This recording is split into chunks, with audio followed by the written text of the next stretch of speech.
Bismillahirrahmanirrahim. Assalamualaikum warahmatullahi wabarakatuh. Nama saya Muhammad Abdul Arfan dari jurusan Ilmu Al-Quran Tafsir semester 4 kelas A. Di sini saya ingin menjelaskan tentang apa itu Al-Quran. Eh, jika kita bertanya-tanya apakah Al-Quran itu, dan jika seluruh naskah tidak ada atau sebagian ditemukan saat sekarang maupun yang akan diklaim sebagai Al-Quran tapi berbeda dari yang ada di tangan kita, apa pengaruhnya terhadap teks Al-Quran sekarang, dan siapa yang berhak memegang otoritas Al-Quran dalam hal penulisan tentang agama dan sejarahnya. Jadi yang pertama, Al-Quran itu adalah kalamullah, risalah terakhir untuk umat manusia, diwahyukan pada Rasul terakhir Muhammad yang meruang dan sewaktu. Ia terpelihara di segi keaslian bahasa tanpa perubahan, tambahan, ataupun pengurangan. Dan untuk jawaban dari pertanyaan yang kedua, itu akan ada penemuan Al-Quran baik secara fragmentasi maupun seluruhnya yang berlainan dari teks yang ada di seluruh dunia.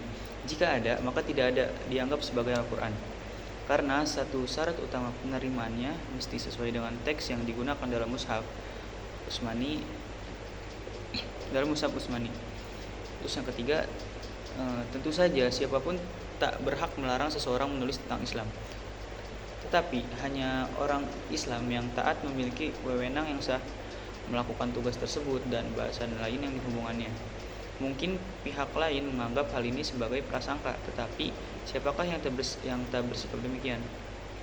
Di luar kalangan Islam tidak dapat mengklaim sikap netral karena tulisan mereka sengaja ingin mengalihkan pikiran orang lain. Apakah ajaran Islam dapat menerima atau tidak tergantung kepercayaan masing-masing, dan setiap penafsirannya dari pihak Kristen, Yahudi, ateis, atau orang Islam yang tidak mau menjalankan syariatnya harus ditolak secara tegas.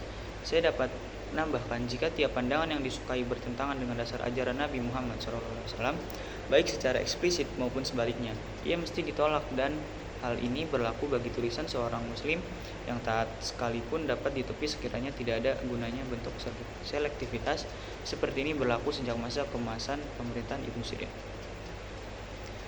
Lalu untuk bab 2, sejarah negeri Arab. Letaknya yang dekat persimpangan ketiga benua semenanjung Arab menjadi dunia yang paling mudah dikenal. Di alam ini dibatasi oleh Laut Merah di sebelah barat, Teluk Persia ke sebelah timur, Lautan India ke sebelah selatan, Suriah dan Mesopotamia ke utara. Dahulu merupakan tanah yang gersang, tumbuh-tumbuhannya di pegunungan Sarawat melintasi garis pantai sebelah barat. Meski tidak banyak perairan, beberapa sumbernya terdapat di bawah tanah, yang membuat ketenangan dan sejak dulu berfungsi sebagai urat nadi pemukiman manusia dan kafilah-kafilah. Semenanjung Arab dihuni sejak hari-hari pertama dalam catatan sejarah. Sebenarnya penduduk Teluk Persia telah membangun negara perkotaan, city state, sebelum abad ketiga sebelum Masehi ke-1. Para ilmuwan menganggap wilayah tersebut sebagai tempat kelahiran suku bangsa Semit, meski sebenarnya tak ada yang mufakat di antara mereka. Istilah Semit mencakup Babilonia, dan ini menurut pendapat von Kramer, Guide, dan Hommel. Yang kedua, semenanjung Arabia dari pendapat Sprenger, Saye, Degoje, Brockleman, dan lain-lain. Lalu dalam waktu yang ditetapkan dalam sejarah, Allah memberi karunia kepada Nabi Ibrahim, seorang putra Ismail, pada usia lanjut ibunya Siti Hajar, seorang hamba yang dihadiahkan Paros kepada Sarah. Kelahiran Nabi Ismail membuat Sarah cemburu luar biasa, di mana ia meminta agar Ibrahim memutus hubungan persaudaraan wanita tersebut dengan putranya. Melihat adanya perselisihan dalam keluarga, ia membawa Siti Hajar dan Ismail ke tanah Mekah yang tandus, lembah yang sangat panas dan tak berpenduduk, serta kekurangan makanan dan minuman saat mulai tinggal. Siti Hajar melempar dengan pada tanah kosong yang ada di sekelilingnya dengan perasaan tak menentu, disertai pertanyaan kepada Nabi Ibrahim, apakah ia telah meninggalkan mereka? Ia tak menjawab. Lalu ia bertanya, adakah ini perintah Allah?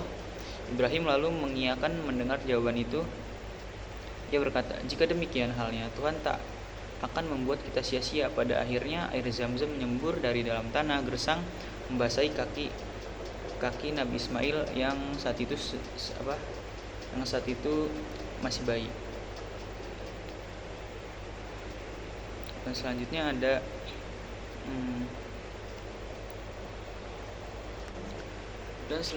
ada bab 3 tentang Nabi Muhammad.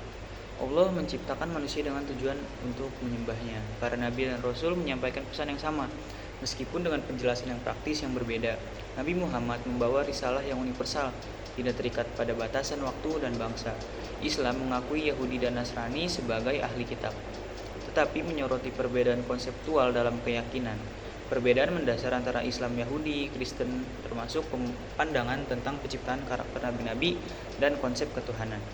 Islam mengajarkan kesolehan dan keesaan Allah tanpa konsep trinitas, menegaskan bahwa wahyu terakhir adalah pedoman ideal bagi seluruh alam semesta. Allah adalah pencipta segala sesuatu, tidak ada yang setara dengannya. Dia maha unik, tidak dilahirkan dan tidak beranak. Allah Maha Esa, Maha Pemurah, Pengasih dan Penyayang. Dia mengampuni dosa bagi yang bertobat dan menyesali perbuatannya.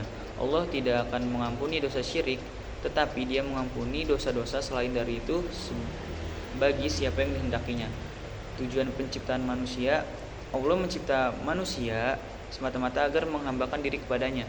Dan aku tidak menciptakan jin dan manusia melainkan supaya mereka menyembahku, dengan memberi makan, air, minum, tempat tinggal, reproduksi keturunan, dan bagi yang lainnya.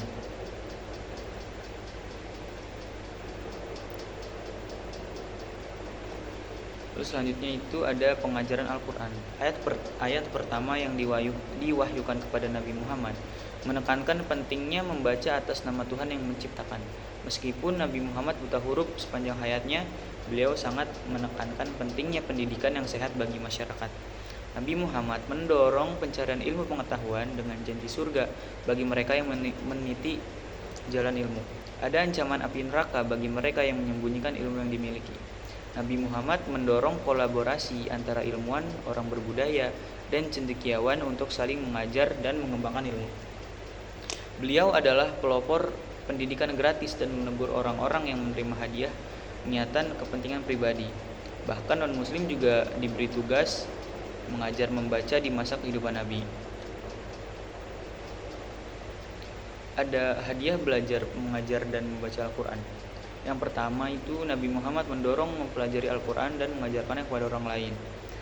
Membaca satu huruf Al-Quran dapat memberikan pahala besar dengan pahala amal soleh yang berlipat. Penghargaan besar diberikan kepada mereka yang memiliki hafalan Al-Quran yang sering dipilih menjadi imam sholat. Lalu ada peningkatan spiritual dan perlindungan malaikat bagi mereka yang membaca Al-Quran dengan sungguh-sungguh. Kecemburuan hanya dibenarkan dalam dua hal, termasuk orang yang mendalami Al-Quran. Al-Quran juga meninggikan atau merendahkan seseorang. Meskipun buta huruf, Nabi Muhammad tetap orang yang tetap mendapatkan keberkahan atas pendengaran Al-Quran.